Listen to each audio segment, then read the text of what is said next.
অ্যাঙ্গোলার বিপক্ষে ফ্রেন্ডলি ম্যাচের জন্য স্পেনের আলিকান্তে শহরে আর্জেন্টিনা প্রথম দিনের প্র্যাকটিস শেষ করছে। আর প্রথম দিনের প্র্যাকটিসে হচ্ছে প্রায় সকল প্লেয়ারই উপস্থিত ছিল। লিওনেল মেসি, অ্যালেক্সিস ম্যাকঅ্যালিস্টার, এরপর হচ্ছে আপনার Giovani Lo Celso, Rodrigo De Paul, Nico Paz, Lautaro Martinez, Nicolas Otamendi, Cristian Romero, এরপর হচ্ছে জিয়ানলুকা ক্রিস্তিয়ানি, লিসান্দ্রো মার্টিনেজ, প্রায় সকল প্লেয়ারই উপস্থিত ছিল। তবে আপনার একদম স্কোয়াডের শেষের দিকে ডাক পাওয়া আপনার কেভিন ম্যাকঅ্যালিস্টার এবং হচ্ছে এমিলিয়ানো বুয়েন্দিয়া, এই দুইজন প্লেয়ার এখন পর্যন্ত স্কোয়াডের সাথে যোগ দেয় নাই। আশা করা যাইতেছে ওরা আজকের মধ্যে স্কোয়াডের সাথে যোগ দিয়ে দিবে এবং আজকে রাত্রে দ্বিতীয় দিনের যে প্র্যাকটিস আছে ওইখানে তারা থাকবে। অর্থাৎ স্কালোনি আজকের মধ্যেই তার পূর্ণাঙ্গ স্কোয়াডটা পেয়ে যাবে। এখন অ্যাঙ্গোলার বিপক্ষে এই ম্যাচটার আগে তো আর্জেন্টিনার স্কোয়াডে বেশ কিছু পরিবর্তন হয়েছে। এমিলিয়ানো মার্টিনেজকে বিশ্রাম দেওয়া হয়েছে, স্কোয়াডে রাখা হয় নাই। এরপরে অ্যানজো ফার্নান্দেজকে বিশ্রাম দেওয়া হয়েছে, শুরুতে স্কোয়াডে রাখলেও পরে স্কোয়াড থেকে বাদ দেওয়া হয়েছে। এবং একদম শেষ মুহূর্তে ইয়েলো ফাইবারের ভ্যাকসিন না নেওয়ার কারণে Nahuel Molina, Julian Alvarez, Giuliano Simeone এই তিনজনে স্কোয়াড থেকে বাদ পড়ছে। আর স্কোয়াডে কেভিন ম্যাকঅ্যালিস্টার এবং এমিলিয়ানো বুয়েন্দিয়া নতুনভাবে ডাক পাইছে। এখন অ্যাঙ্গোলার সাথে এই ম্যাচটার আগে আমি অন্তত চাইছিলাম যে আর্জেন্টিনার পূর্ণাঙ্গ স্কোয়াডটা যেন থাকে, কারণ অ্যাঙ্গোলার সাথে এই ম্যাচটার পরে কিন্তু আমরা লম্বা একটা সময় আর্জেন্টিনার আর কোনো ম্যাচ দেখব না। একদম মার্চে গিয়ে স্পেনের সাথে ফিনালিসিমা খেলতে হবে। আর এই ফিফা উইন্ডোতে কিন্তু অন্য দলগুলো হচ্ছে 2টা করে ম্যাচ খেলবে, সেখানে আমরা একটা মাত্র ম্যাচ খেলবো আর বাকিটা সময় হচ্ছে আমরা নিজেরা প্র্যাকটিস করব। অর্থাৎ স্কালোনি হচ্ছে প্র্যাকটিসেই তার এক্সপেরিমেন্টগুলা চালাবেন, প্র্যাকটিসে হচ্ছে তার ট্যাকটিক্সটা অ্যাপ্লাই করবেন। সেক্ষেত্রে যদি পূর্ণাঙ্গ স্কোয়াডটা থাকতো তাহলে কিন্তু স্কালোনির কাজ করতে অনেক বেশি সুবিধা হইতো, কিন্তু আসলে কিছু করার নাই, বাস্তবতা যেটা সেটা আপনাকে মানতেই হবে। আর আমার কাছে মনে হয় না যে আসলে এই মুহূর্তে নতুন কোনো প্লেয়ারকে স্কোয়াডে ডেকে আপনার হচ্ছে বিশ্বকাপের প্ল্যান করার মতো সময় আছে, কারণ আপনি বিশ্বকাপের একদম শেষ মুহূর্তে চলে আসছেন। এর আগে হচ্ছে আপনি আর খুব বেশি ম্যাচ পাবেন না। সেক্ষেত্রে আমার কাছেও মনে হয় যে স্কালোনি কিন্তু তার স্কোয়াডের একটা সেটআপ করে ফেলছেন। এই মুহূর্তে নতুন প্লেয়ার আসলে স্কোয়াডে নিলেও কিন্তু তাকে নিয়ে 2026 বিশ্বকাপের প্ল্যান তিনি করবেন না, এটা মোটামুটি পরিষ্কারভাবে বোঝা যায়। সেক্ষেত্রে আপনি কেভিন ম্যাকঅ্যালিস্টার এবং এমিলিয়ানো বুয়েন্দিয়া এই দুইজন প্লেয়ার আদৌ গেম টাইম পায় কিনা এখানে একটা প্রশ্ন থাকতেছে। আমার কাছে মনে হইতেছে না যে এই দুজন প্লেয়ারকে হচ্ছে স্কালোনি আসলে কোনো প্রকার সুযোগ দিবেন। এই দুজন প্লেয়ারকে স্কোয়াডে ডাকা হয়েছে জাস্ট স্কোয়াডটাকে পরিপূর্ণ রাখা।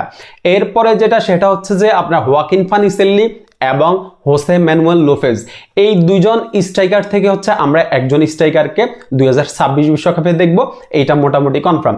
তবে সেক্ষেত্রে আমার কাছে হোয়াকিন ফানিসেল্লিকে একটু ডিফারেন্ট লাগে। আর্জেন্টিনার যেই দুইজন স্ট্রাইকার আছেন লাউতারো মার্টিনেজ এবং হুলিয়ান আলভারেজ, এই দুজনের থেকেও একটু ডিফারেন্ট লাগে হচ্ছে আমার হোয়াকিন ফানিসেল্লিকে। আপনার উচ্চতা বেশি হওয়ার কারণে সে কিন্তু এরিয়ালি একটা থ্রেট ক্রিয়েট করতে পারে। সেক্ষেত্রে আমরা সেট পিসগুলো হচ্ছে ওইভাবে কাজে লাগাইতে পারি না, সেখানে হোয়াকিন ফানিসেল্লি থাকলে কিন্তু আমরা সেট পিসগুলা কাজে লাগাইতে পারবো। সেক্ষেত্রে অ্যাঙ্গোলার সাথে ম্যাচটাতে কিন্তু হোয়াকিন ফানিসেল্লিকে সুযোগ দেওয়া উচিত। আবার আমি বলবো যে আপনার হোসে ম্যানুয়েল লোপেজকেও যেন সুযোগ দেওয়া হয়। লাউতারো মার্টিনেজকে যদি ফার্স্ট হাফ খেলানো হয় সেক্ষেত্রে সেকেন্ড হাফে হোয়াকিন ফানিসেল্লিকে কিছু সময় এবং হোসেন ম্যানুয়েল লোপেজকে কিছু সময়ের জন্য যদি সুযোগ দেওয়া হয় তাহলে আমার কাছে মনে হয় বেশ ভালো হবে।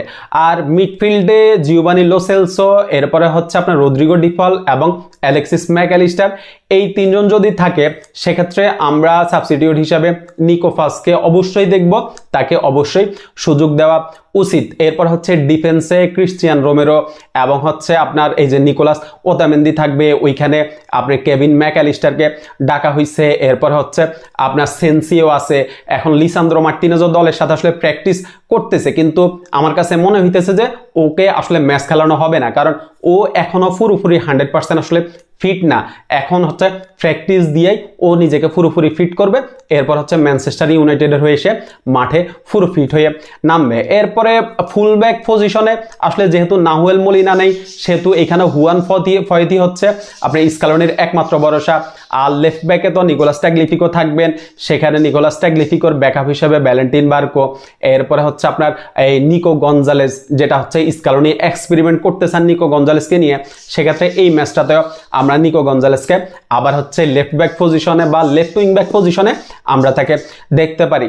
তবে আমার কাছে যেটা মনে হয় ভাই, যদি পূর্ণাঙ্গ স্কোয়াডটা আমরা পাইতাম তাহলে হচ্ছে স্ক্যালোনির কাজ করাটা অনেক বেশি সহজ হয়ে যেত, কারণ এখন আর ওই সময়টা নেই যে এমিলিয়ানো বুয়েন্দিয়া বা কেভিন ম্যাকঅ্যালিস্টার এই দুজন প্লেয়ারকে নিয়ে আলাদাভাবে কোনো প্ল্যান করা, আলাদাভাবে প্ল্যান করে তাদেরকে স্কোয়াডের সাথে সেট করা। সেক্ষেত্রে পূর্ণাঙ্গ স্কোয়াডটা কিন্তু আমাদের আসলে দরকার ছিল, কিন্তু ওই যে বলছি না যে বাস্তবতা আপনাকে যেদিকে নিয়ে যায় আপনি হচ্ছে সেদিকে যাইতে হবে।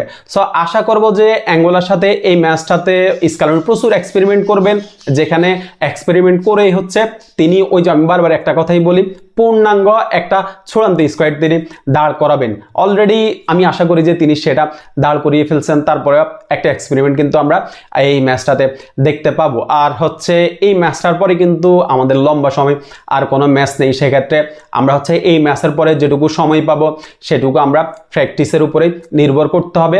প্র্যাকটিসই হচ্ছে স্ক্যালোনি তার ট্যাকটিক্সগুলা অ্যাপ্লাই করবেন, আর আর্জেন্টিনা অ্যাঙ্গোলার সাথে একটা বড় জয় পাবে এটাই আশা করি। শুভকামনা থাকলো আর্জেন্টিনার জন্য, শুভকামনা থাকলো আর্জেন্টাইন ফ্যানদের জন্য। ধন্যবাদ সবাইকে।